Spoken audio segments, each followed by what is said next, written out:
the first phase started sometime in the mid-1970s. We're not sure where, and I'm not sure that really matters very much. The first phase was the silent phase. It's when the AIDS virus was circulating around the world, silently, unnoticed, undetected.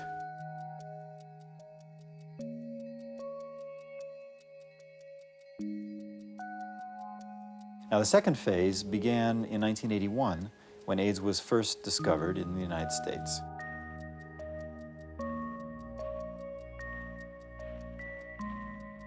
Well, I remember very clearly sitting in my office at the National Institutes of Health in Bethesda when I first saw the first June 5th Morbidity and Mortality Weekly Report from the Centers for Disease Control and Prevention.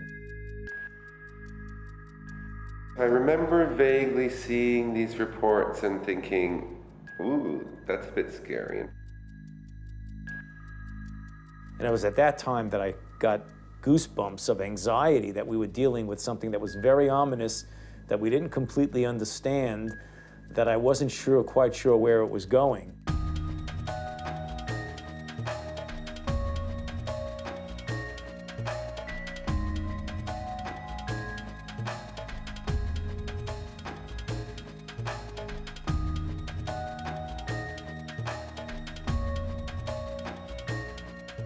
Literally on my first day on the job, July 1st, 1981, saw the first patient with Kaposi sarcoma that had been admitted to the hospital just 2 days previously.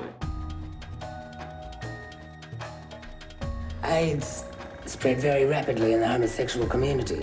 It is not a homosexual disease. Literally half of the gay men in San Francisco were infected with HIV. 1 week we had 2 cases, the next week we had 4 cases. By the end of the month we had 20 cases, and 2 of them were already dead, or 3 were dead. And it was devastating. I don't think anyone who was not there then in this group of people can imagine what it was like. It was like literally being in wartime. I was one of those people who didn't believe that the virus that kills fags, sex workers, drug users, and black people, I never believed a virus like that could exist. I thought it was Reagan's wet dream. It was during that period, 81 to 85, that it became clear that this is a virus and it had a name, that we could test for evidence of infection, that there were many infected people, we knew how it spread, and the worldwide distribution of the virus also became clearer. Now, I kind of end that period in mid-1985 at the first International AIDS Conference, which was held in Atlanta in the United States.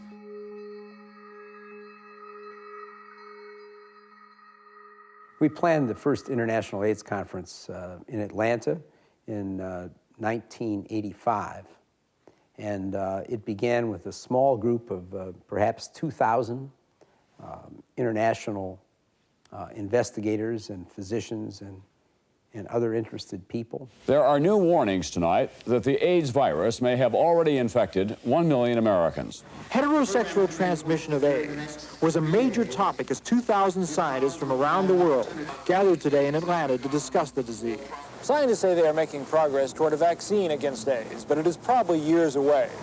The prospect is that the incidence of this disease, for which there is no cure, will continue to rise sharply. Very rapidly, the press became involved in these conferences. And the conferences became an annual or biannual update of concern, not only of information.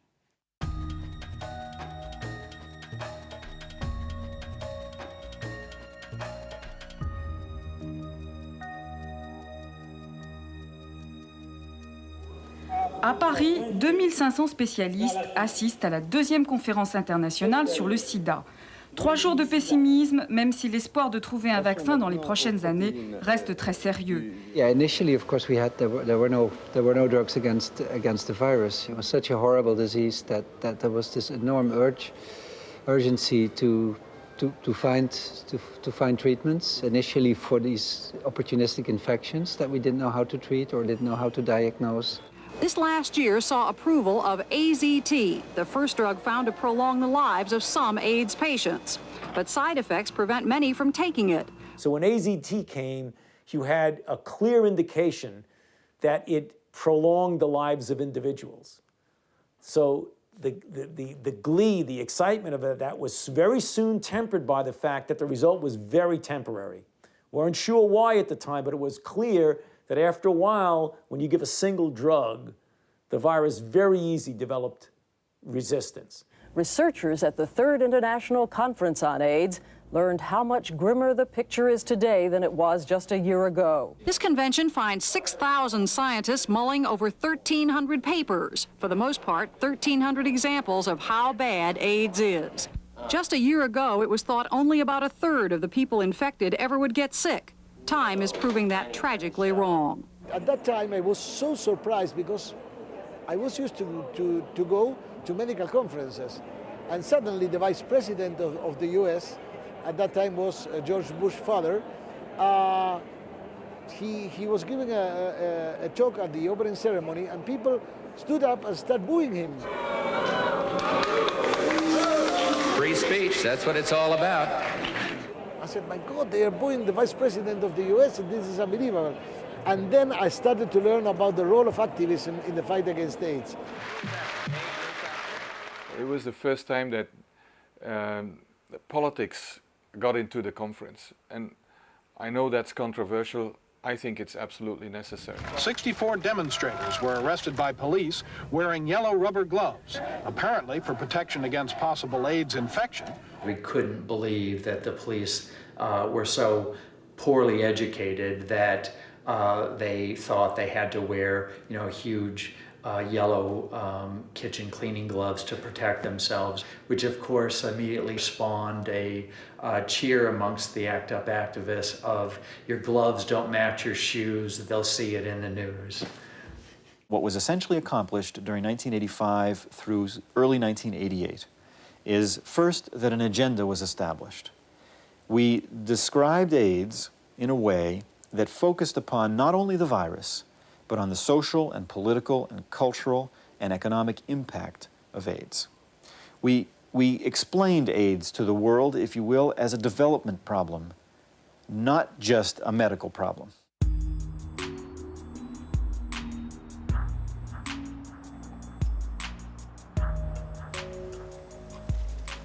Despite the fact that I was medically trained and I should have, I think, been more aware than other people, I felt at that time that AIDS had nothing to do with me because as it was reported to be in San Francisco in America and I was living in Uganda, and at that time I was not at all related to anybody who was a homosexual or who had been to San Francisco, I felt that at that time that AIDS had nothing to do with me. So that when I was told that my husband had AIDS, my first reaction was disbelief.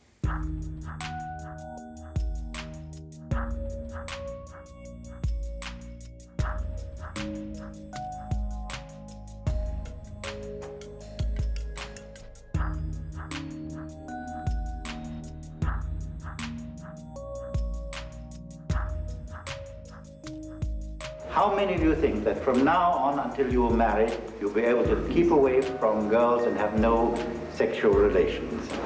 I don't think I can manage because whenever I see a pretty girl, I forget all about AIDS. At the Stockholm conference, there was a big influence of focusing on Africa and other developing countries. It was the first time when we had a focus on people living with HIV/AIDS. As of the 1st of June of this year, there have been now 96,433 AIDS cases reported officially to the World Health Organization from 136 countries around the world. That's approximately double the number of cases that were reported at last year's conference a year ago. The one thing that was lacking at those conferences early on were the voice of people with AIDS. And it was the fact that people with AIDS were not present, that their voices, their feelings, their demands were not being heard, that made us realize we needed to go there and make our presence felt.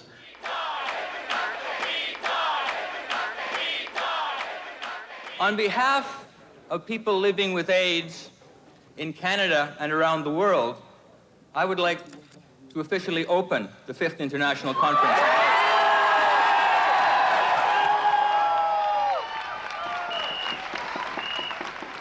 It was incredibly empowering for people who stormed the stage, for the world to, be shocked into realizing that people with AIDS had rights, that their opinions and their thoughts mattered. Worldwide, as many as 450,000 people may have contracted AIDS. As many as 5 million more people could be infected with the AIDS virus. Everyone has an interest in confronting AIDS. Everyone has an interest in making sure that this illness is beaten once and for all. Why you don't? Why you don't?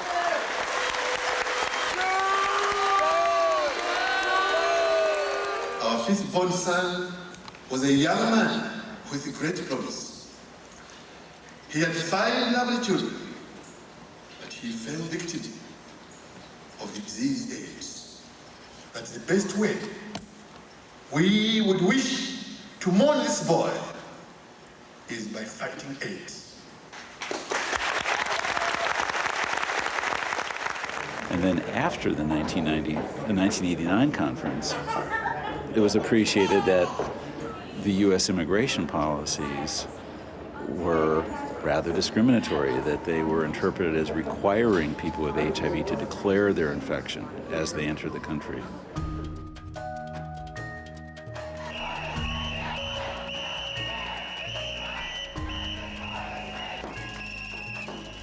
You have to remember how desperate it was then. There was nothing. There were no treatments. People were dropping like flies. You could not walk down the street here in Greenwich Village without learning of somebody else. Somebody died, someone sick. It was a hideous experience. I'll never forget it. Never forget it. Nor do I want to. Nor should anyone else.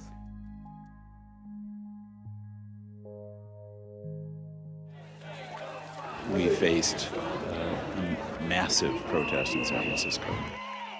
The representative of the U.S. government, they wouldn't send the president, but they sent the Secretary of Health and Human Services, Louis Sullivan, who attracted huge protests.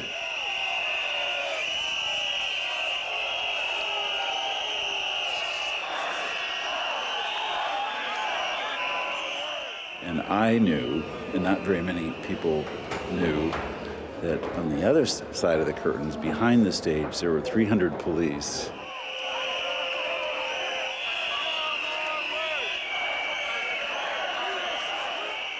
So the sense of being in the middle of this thing, and with a barrage of sound, something like nothing I've ever heard before.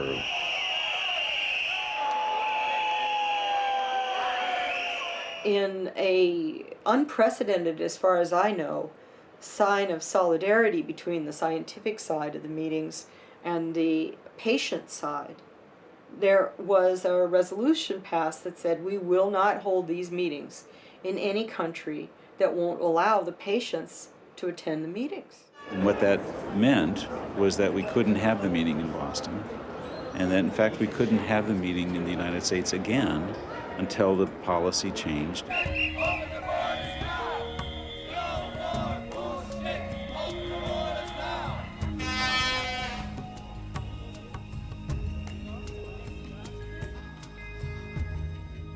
I would like to welcome you as chair of the 8th International Conference on AIDS, the 3rd World STD Congress. It's my pleasure to introduce Ms. Elizabeth Taylor, founding national chairman and co-chair of the International Committee of AMFAR. Now is the time for the West to share its resources with information to those very countries where it could reap the greatest advantage in lives saved and lives extended. The only promise and hope came in the guise of effective treatments and prophylaxis for opportunistic infections. We're literally digging into our soup cases and doling out medications to our brothers and sisters from the developing world And it's a lot of what I think made people like myself stand up and start yelling really loudly that every life matters, that every life has equal value, and that everyone deserves the right to health.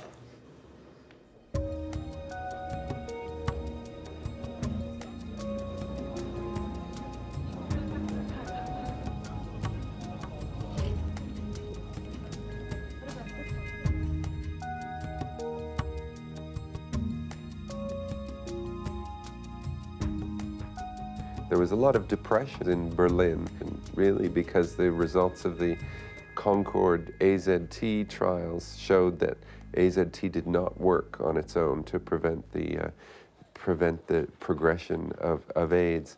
So people were very disappointed, very depressed. In Deutschland sind rund 70.000 Menschen infiziert, weltweit schon 14 Millionen. Bundespräsident von Weizsäcker warnte in seiner Eröffnungsansprache davor, Kranke auszugrenzen. Oft wird AIDS an Unmoral gekoppelt, ja gar als angeblich gerechte Strafe interpretiert. Das ist eine entsetzliche, unmenschliche Ausgrenzung von Kranken unter dem Deckmantel vorgeblicher Moral. Es sei dringend notwendig, den Entwicklungsländern Geld für Aufklärung und Vorsorge zur Verfügung zu stellen. Denn ein Impfstoff gegen das AIDS-Virus ist nicht in Sicht. Die Forscher schätzen, dass dies noch 1 bis 2 Generationen dauern wird. At that time, the conferences were still annual, every year. After the 1994 conference in Yokohama, Japan, they moved to being every 2 years.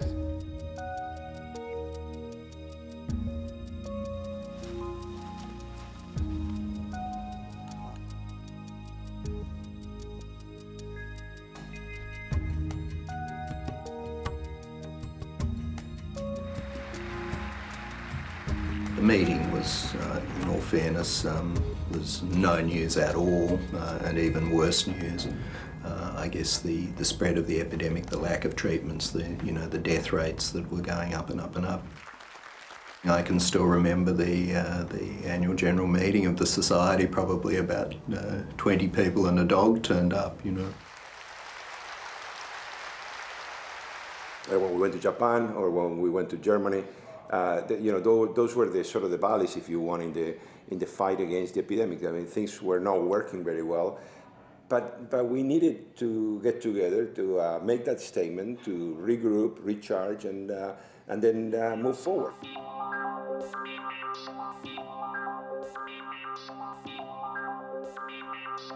And the breakthrough, of course, came then in '96 in Vancouver with antiretroviral therapy, which revolutionized the way we're dealing with this epidemic. Particularly with the discovery of the protease inhibitors and the use of multiple combinations, 3 or 4 drugs, did you have for the first time a dramatic effect so that the viral load went below detectable levels, and it really transformed people's lives. Thank you for attending the 11th International Conference on AIDS in Vancouver. This experiment is in progress. No patient has been cured. But we must find out whether it is possible or not. I think that the developments we've seen are leading us to believe that many things that we once thought were impossible are now at least within the realm of the achievable. It was just bliss. I mean, it was incredible. AIDS is my life, it's my career, and having seen the epidemic unfold, having watched so many people die, and then seeing the world change so dramatically. We have seen a growing list of accomplishments which has contributed to a renewed sense of optimism and hope that greater and greater control of HIV disease can be achieved. And yeah, we overreacted. I was guilty of having tears in my eyes thinking about the possibility of a cure, and we still haven't seen that, but it's almost as good. The theme of that conference, ironically, was one world, one hope. Greed equals death! Access for all! Greed equals death! Access for all! suddenly the theme "One World, One Hope" didn't really hold true. You know, suddenly people realized that it was two worlds and one hope for the rich world, and everybody else watching and dying.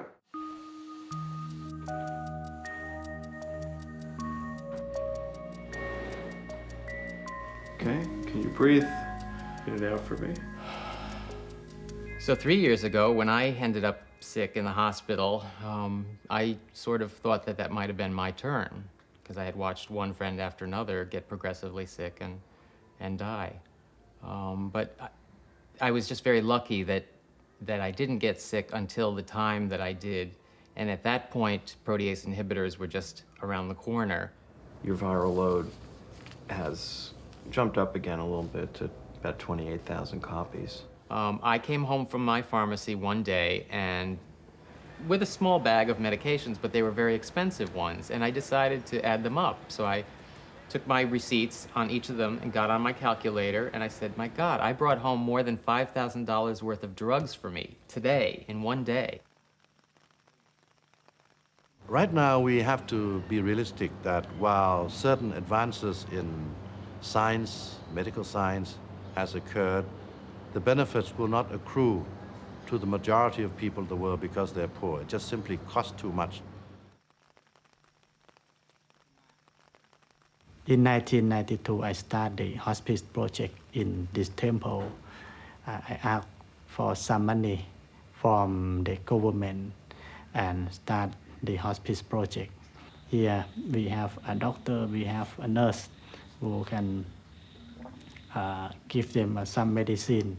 But on most of our work, we like to look after them for die peacefully.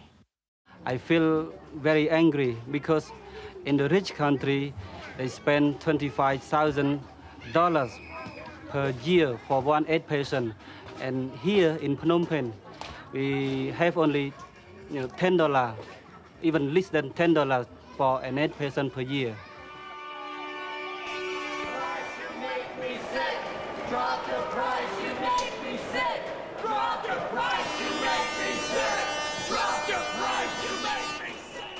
The gaps between North and South, and with therapy being so expensive now, still prevention is the most important tool to try to stop this epidemic. We want more treatment for Latin America. We don't have access to the medical treatment for people living with HIV/AIDS. Although people's lives have been dramatically changed for the positive, not everyone, you're right, a proportion of people, but nonetheless a substantial number of people, the thought of keeping people on therapy for 10 or 15 years is something that is going to be a very difficult concept to swallow because of the mounting cumulative toxicities. So I don't think it's bad news about triple combination. It's sobering news about the reality of where we are right now. You'll note that we have the IS clock, that since we've been here, since the conference opened, more than 100,000 people have been newly infected.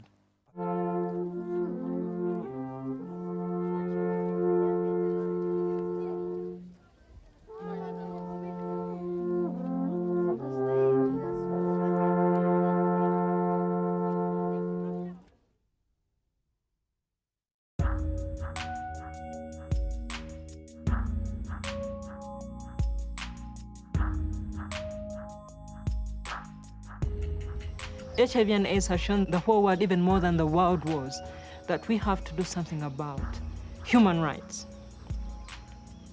We have to do something about humanity, and we have to become human again.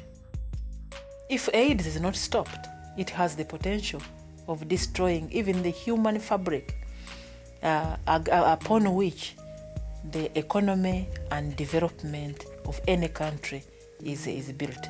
And the AIDS is affecting people, is affecting emotions, is affecting the fabric which puts us all together. So it has the potential to destroy us.